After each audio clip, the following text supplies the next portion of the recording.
Hello everyone, welcome back to my top 500 games. And before I get into this part, I am just going to say something. At the end of the last part, I said that I'm going to start covering less games per episode because I will get into more details about each individual game on the list as I get to it. And the reason for that is that the higher up the list we go, the more I'll have to say about each individual game. But I want to point out that this part may be a bit of an exception. And why is that? Well, you'll find out soon enough. But I'm going to just kickstart this list by continuing on from where we are at, which is number 313. Hold on, this is a clump. Let's not get too ahead of ourselves. Number 313 is The Walking Dead Series 2. If you can't guess already, then I'll be very surprised, but number 312 is The Walking Dead, which is referring to the first series. So this is another purely story-based game, and honestly, as always, I have very little to say about this. But I will say this in advance, and I suppose you could call this a bit of a spoiler, but I think it's such a little spoiler, it doesn't really matter. This is the last time this is happening. As far as I can tell, this is going to be the last purely story-based game whereby I just talk about how I don't have much to say when it comes to story. But The Walking Dead is, in my experience, the best of these. And honestly, people think that this game is like just pure and utterly amazing. Like it's the best game of the year it came out. It's just amazing in general. And I'm ranking these games at 313 and 312. So obviously I don't think they're all that amazing, really. But here we are. The premise behind The Walking Dead is that it's the apocalypse. You know the story. Everyone's turned into zombies, and it's all about trying to survive. I will say that this game does have emotional moments. I really don't want to be one of those people who says, this game is emotional, oh, it's so immersive, it makes me feel like I'm part of the world. I hate that wishy-washy, non-technical thingamajig stuff. Flowery language. I really hate it when people do that. So I'm just going to get this out of the way now so that I don't have to do this again. But yeah, this game is deeply emotional and it does feelings and stuff and it's really sad. But any specifics that I say would be a spoiler. So again, I'm just going to say, if you want to play this, then go ahead. If you want to watch a playthrough it online, also go ahead. I don't mind either way. I'm not one of those people who thinks that you can just watch a Let's Play and that bypasses the need for a game, unless it's a game like this. Like, I can fully understand someone watching the Walking Dead, like a Let's Play of it or something, and then just being satisfied with that. But I think if the game has value in playing it, a Let's Play will not cut it. A Let's Play is good. Let's Players have a particular audience, and people enjoy Let's Plays for a variety of different reasons, but unless your game doesn't really have much value in playing it, then a Let's Play isn't going to override like playing the game. All this nonsense that Phil Fish is talking about, where he says people are stealing it by watching Let's Plays. If Phil Fish, if you think that people are stealing your game by watching Let's Plays, that's you admitting that your game has nothing to it. I realise I've just gone completely off on a tangent there, possibly my biggest tangent yet, so I will just end this and move on. Number 311 is Aqua Energizer. But hold on, there's actually another, this is a clump, this is a, number 310 is Acnos Energizer. Yeah, two clumps in a row. Strange, isn't it? But the way that both these games work is basically the same. Aqua Energizer is just the same, but with less stuff, I suppose, and it's a slightly different theming. And Acnos Energizer has more stuff, and it has a level editor, which is like its biggest feature. But the way that this game works is, and I will describe this in terms of Acnos Energizer, because that's the one I'm more familiar with, is that you control this electrical alien thingamajiggy, I don't know what it's meant to be, and you can move through these levels up, down, left, right, and you work on a very strict grid-based format.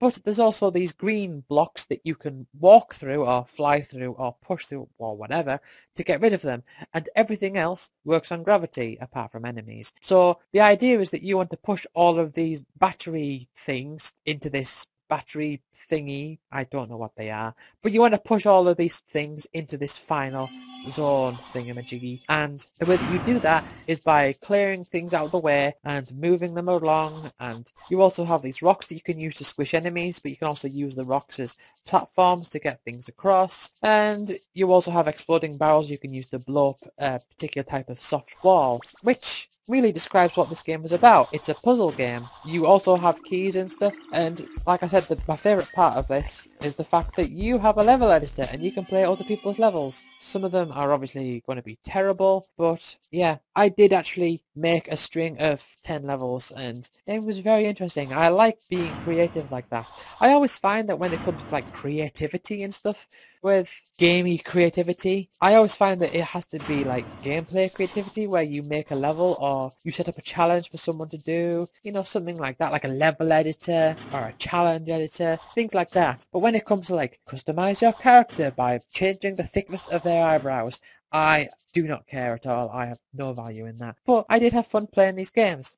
Aqua Energizer is basically the same, apart from it doesn't have a editor, if I remember correctly. And it's based underwater and the different set of levels. But the fundamentals are basically the same. Number 309 is Peggle Extreme, and would you believe it? We have another clump. Number 308 is Peggle. 3 clumps in a row. This is really, really strange. But yeah, Peggle is another PopCap game, and I'll actually just describe what differentiates Peggle Extreme from Peggle. And basically, Peggle Extreme is sort of like this mini free version that was on Steam. And it's sort of Valve-based.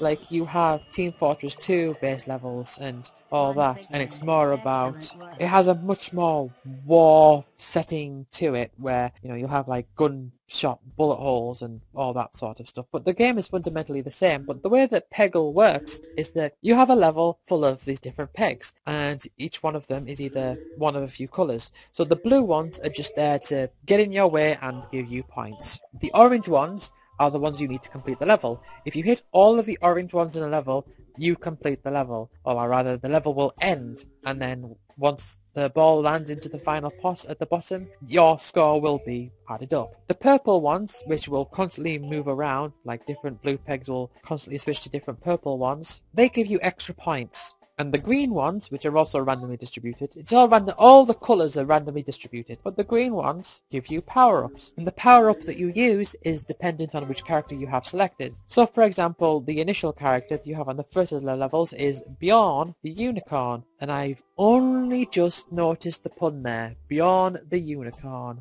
Yeah, so Bjorn's power is that the next 2 shots or so will have the super guide to it, so that you can see exactly where the ball will land and where it will bounce and all that. Gives you a bit more indication of how the ball will react. There are also other characters, such as there's the Sunflower, who will activate a bunch of orange ones. You have the Alien that will cause an explosion that will allow you to get a few nearby. There's the Crab that will allow you to use its claws as flippers. There's the Squirrel, who's cool, which makes the ball split up into a multi-ball once you hit one of the green ones. And you have the sort of, is it like a gerbil or something? I don't know, like this Egyptian gerbil thingy, which will allow the pot at the bottom, which is what saves the ball when it lands. It will turn that into a sort of pyramid shape so that you can bounce it off the side, so it gives you a bit more leeway with that. There's the pumpkin one. I may be mistaken here, but I believe there's a pumpkin one whereby if it falls through the bottom the first time, it will appear back at the top one, so you kind of like have 2 goes in one. There's the dragon, which allows you to turn it into this giant fireball that will just blaze through the pegs. And I'm maybe missing a few here, but they're all the ones I remember, apart from the final one, which is this owl, who is sort of like this mystic owl who basically takes your shot and slightly improves it. So say you shoot in one direction and it will calculate for you that you would have been better off shooting off in this slightly different angle, and then it will shoot it off in that angle for you. The thing is with Peggle is that it's one of those really strange games whereby it feels like it's heavily luck based, but it's possible to imagine someone being really, really skilled at it by knowing exactly all the trajectories of the ball and the way that it bounces and everything. And also, an interesting thing I find about the final character, the owl, is that character is basically completely useless if you are the best player in the world, or if you are one of the best players in the world. It seems like a more of a newbie one, I suppose, although I suppose newbie could count for most people considering how hard it would be to be able to predict every trajectory of every shot in the game. But okay, whatever. Number 307 is A Bug's Life on the PlayStation. This game gets so much hate. Like, I remember I watched Kadikarus's review, and I think well, maybe not a review of the game, but I remember he mentioned it once, and he was saying how this game has gotten like 1s out of 10s from like reviews and stuff. And to be honest, it's not that great, but I liked it. It's basically a 3D platform game where you go through the film of A Bug's Life. The main things that stick with me about this game is that you can collect different power-ups for the different seeds. So you can pick up these seeds, which of course, compared to the characters of A Bug's Life, the seeds are big things that you hold up and plant in the ground, like really, really big things. And you can change the colour of them, and the colour of them determines its different like game abilities. So like the blue one allows you to bounce. So like the first stage of the blue one allows you to bounce on a mushroom, and then you eventually can upgrade that to one that propels you upwards. And this is reminding me a lot of Lego races for some reason, with the different colours and how they level up. The green ones will turn them into leaves that you can use as platforms, but I remember the second stage of the leaves is actually a platform that's too high for you to jump up onto from the bottom, and then you could eventually upgrade that one to higher ones where you do have the platform to jump from the bottom up to the top. And you also have the purple ones, which will upgrade your berries, because the berries are basically your weapons that you throw against enemies. Red ones are basically like the very core basic berries that you can throw just to destroy enemies. Then you have the blue ones, which I think can destroy grasshoppers because the red ones can't. Then you eventually get like green ones or purple ones that can home in on enemies, like you throw them and they sort of seek in on their enemies. There's a few goals for each level. The main one I remember was collecting the letters F, L, I, and K to spell Flick, which is the main character's name. And this was one of those games whereby it feels like it had more going to it than what you would expect of a game of this stature. Like, you would expect just like, you know, a random film-based game to just be a series of levels connecting the film together, which granted this is, but I thought it did have some creativity with the whole planting the seeds and using and utilizing different types of plants. And I do remember, like, you know, these different levels. Like, the one that sticks in my mind the most is one where you are going across. It's sort of like a canyon, but of course it's not really a canyon, it's like a canyon relative to a bug, but the way that you play it is that you go through all these like little cracks in the ground, and it sort of splits off, and you have to collect the different power-ups and stuff, and then like use them to get to different areas in the different level to continue on different paths and stuff. I'm going to have to go and watch a Let's Play of this game, I tell you.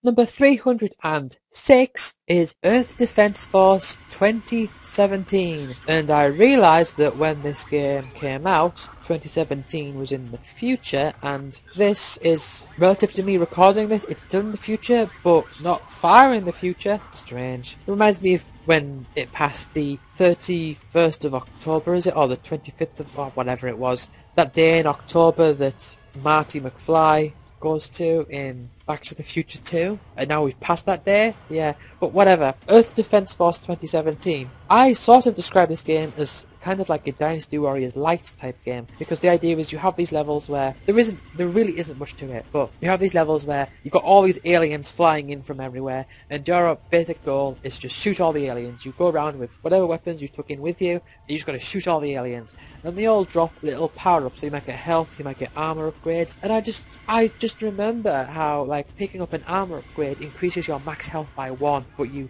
at 1 being really, really small, but you just collected so many over time because they just drop all over the place. And you have to repeat levels and then go to like other levels to get more armor upgrades and stuff. It's just that core idea of leveling up and stuff to its very, very bare basics, I suppose. And I didn't play this game too much, but I liked that. I also seem to remember that this game had like the most bare basics that you could have with achievements. Like, it was like 10 achievements, like 100 points each for completing certain levels or collecting so many weapons. Number 305 is Sonic Spinball. This is a game on the Mega Drive, and I did have this on the Mega Drive. Unlike Sonic 3D, which is one of the Sonic Spinball game, Sonic spin-off games. See, spin-off, spinball sounds too similar. That's why I get my words mixed up. But yeah, this is another one of those Sonic spin-off games, Sonic Spinball, and from what I remember, of what I've been told, is that this game was produced by the Western division of Sonic rather than the Japanese division, which is why it looks really strange. I don't know if it's just me, but the animation and stuff on Sonic looks really, really groggy and cheap, but whatever. The idea is that it's a pinball machine, and the aim is to go around and collect all of the Chaos Emeralds. Usually I would say there's 7 Chaos Emeralds, but there's loads of them in this game because it's the aim of the game, and there's like multiple of them in each level. But it's sort of like this elaborate pinball machine. If you imagine each individual stage has several different segments to it. So if I talk about the first stage, for example, the Toxic Caves, you have this bottom part whereby you hit the switches to drain the acid from the, or toxic rather, from the thing above it, which is where one of the emeralds are, and then you have to go up through the pipes to the other areas so that you can go around, so that you could then